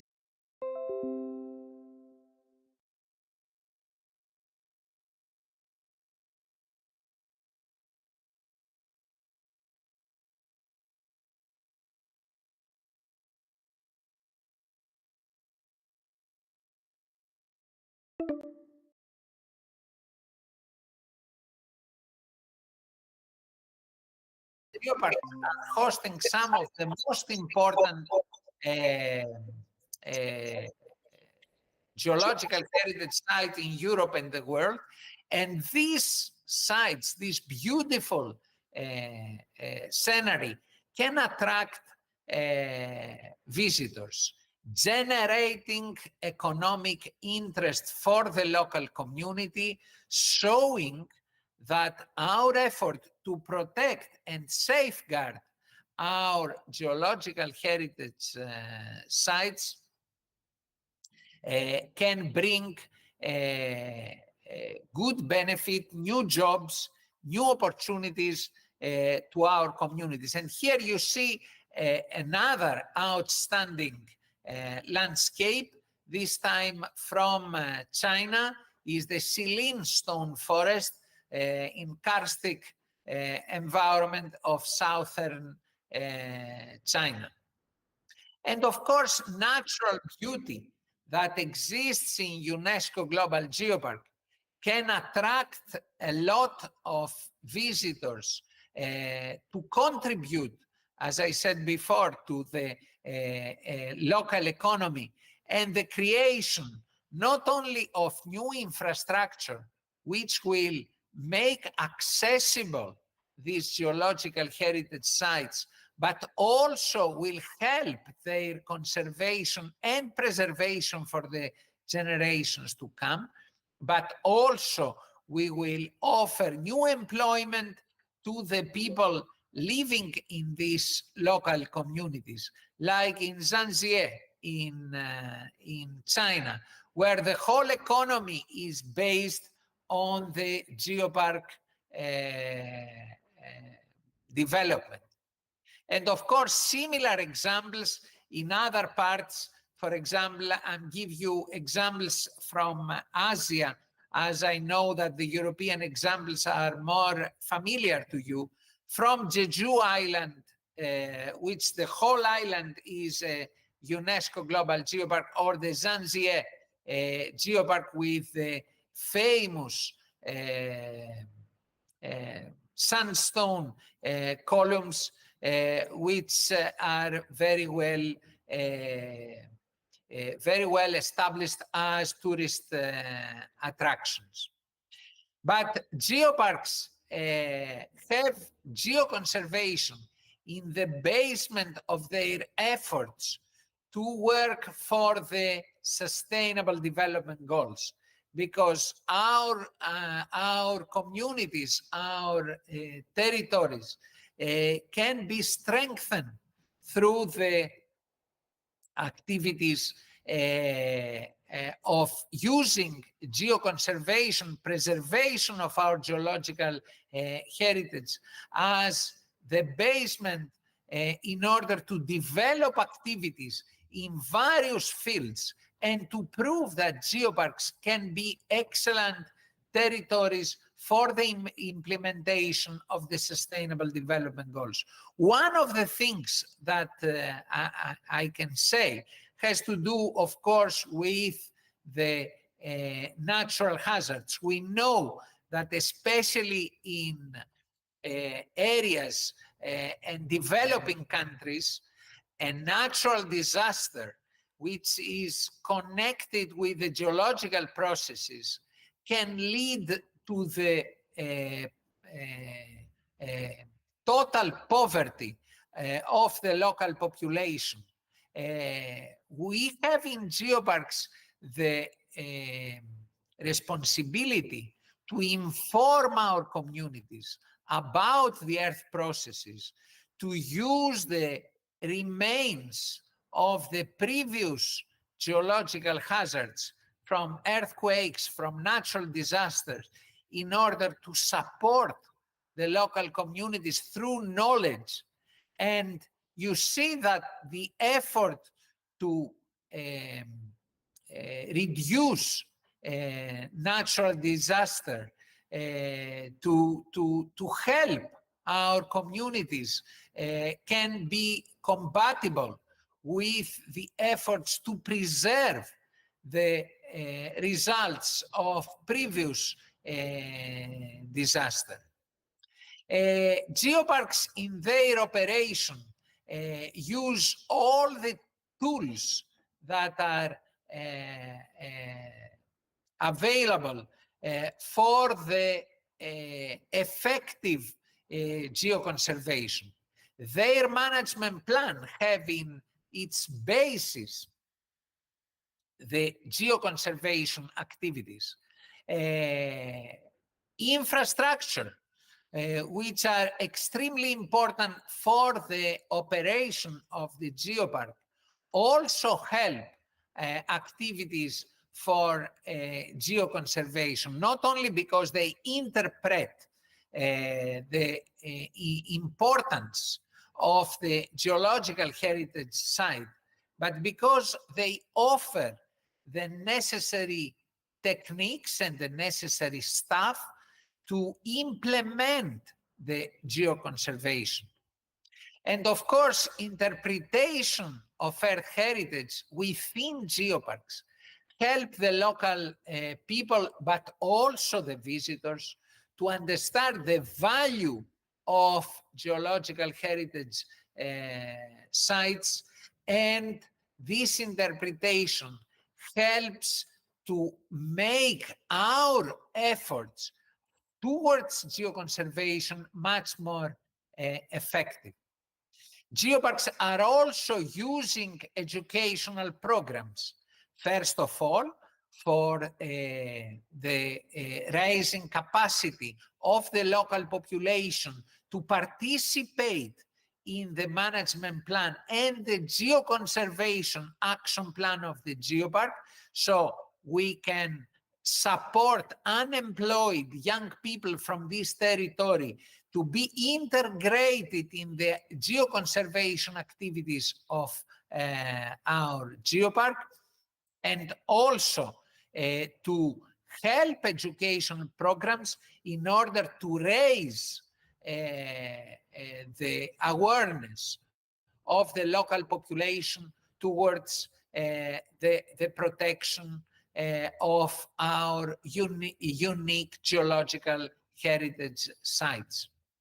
And alternative forms of tourism are the key element for supporting, for the connection between the geological heritage and landscapes with the economic activities.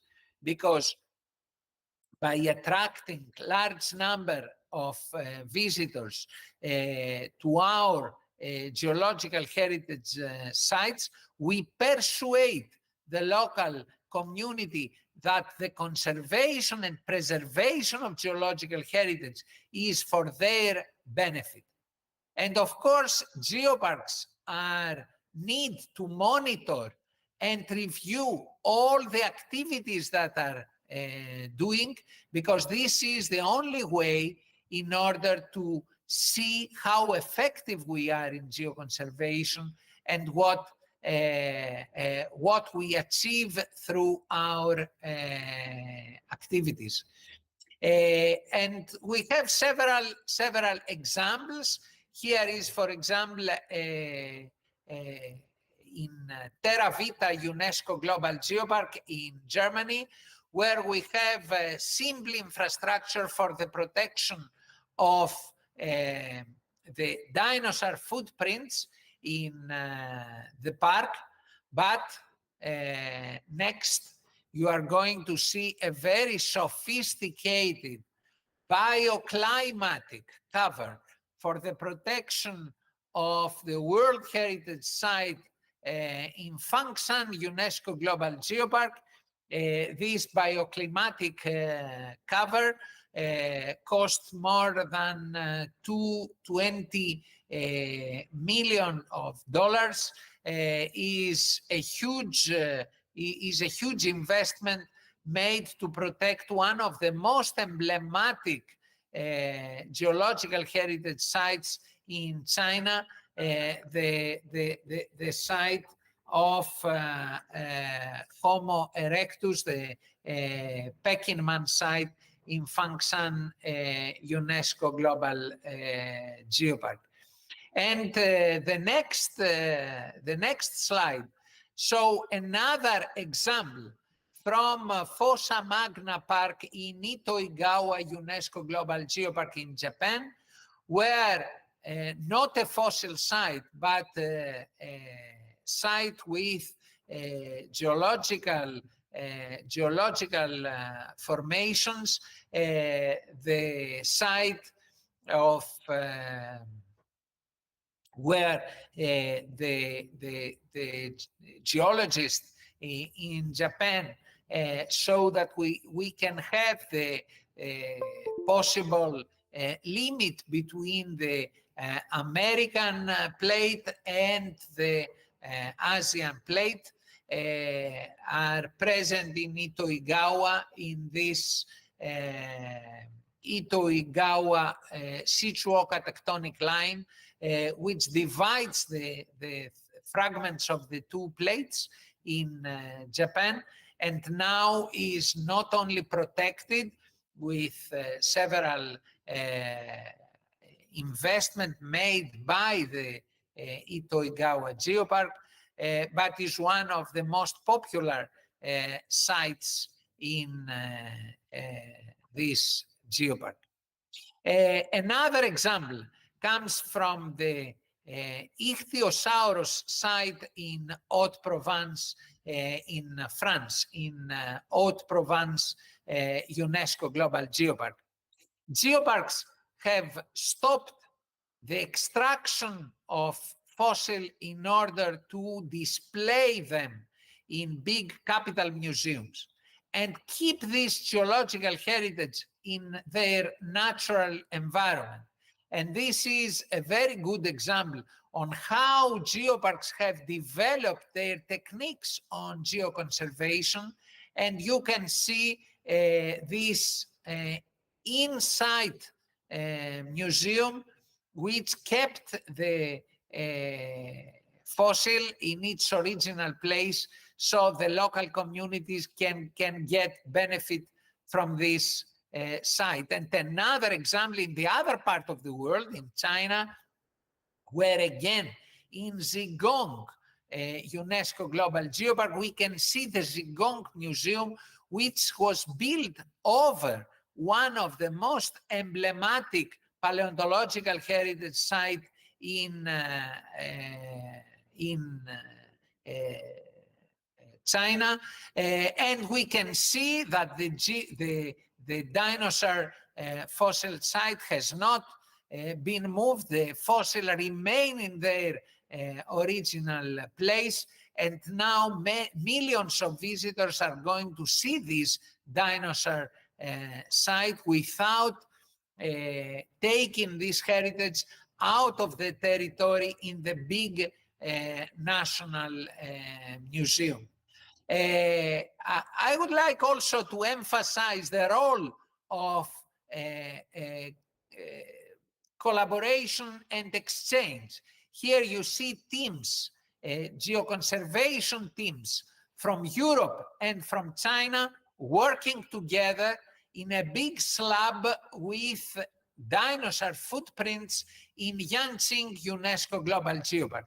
This is the great result of the geoparks, building international collaboration, exchange of techniques, exchange of know-how in the most emblematic geological heritage sites that we can find worldwide. So collaboration made this exchange and geoconservation program very well implemented in Yanqing UNESCO Global Geopark. And I'm closing my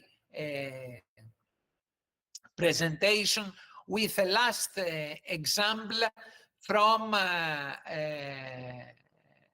site which has been conserved during the construction of a big public work, of a big road, which was constructed in Lesbos Island, UNESCO Global Geopark, where fossils have been found due to the construction of the road. These fossils have been preserved in their original position.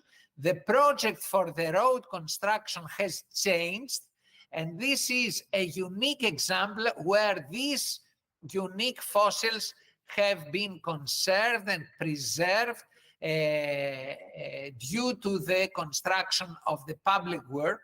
And this shows that it is possible to implement geoconservation only if you have strong geoparks, and this is the result, the unique result of a UNESCO Global Geopark, which managed to safeguard the geological heritage present in its territory, using the mechanism of international cooperation and recognition of the UNESCO Global Geopark recognition.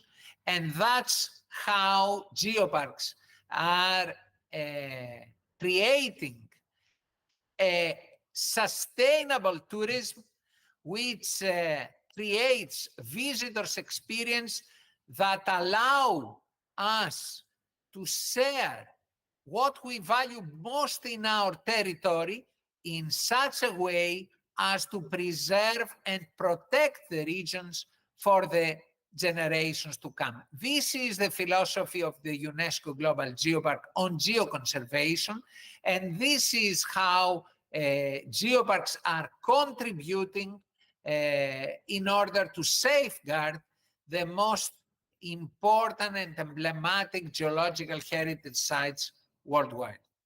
So thank you very much for your attention, and of course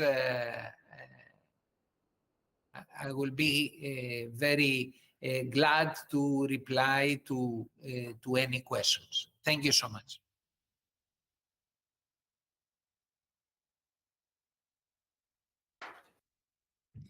Thank you very much. And do you have any questions, anybody?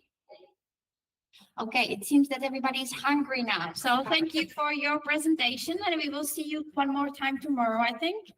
So have a lovely day, and we will move our program a little bit and go for lunch now. During the lunchtime, you have your meal which you ordered, drink which you will order, and the rest of it you need to, pay yourself. And my colleague, which will probably show up any minute, will take you there. It's a walk of 4 minutes, maybe, to the restaurant. So it shouldn't be any problem. And he will also bring you back. So everything is covered, hopefully. And I will meet you here as soon as we can.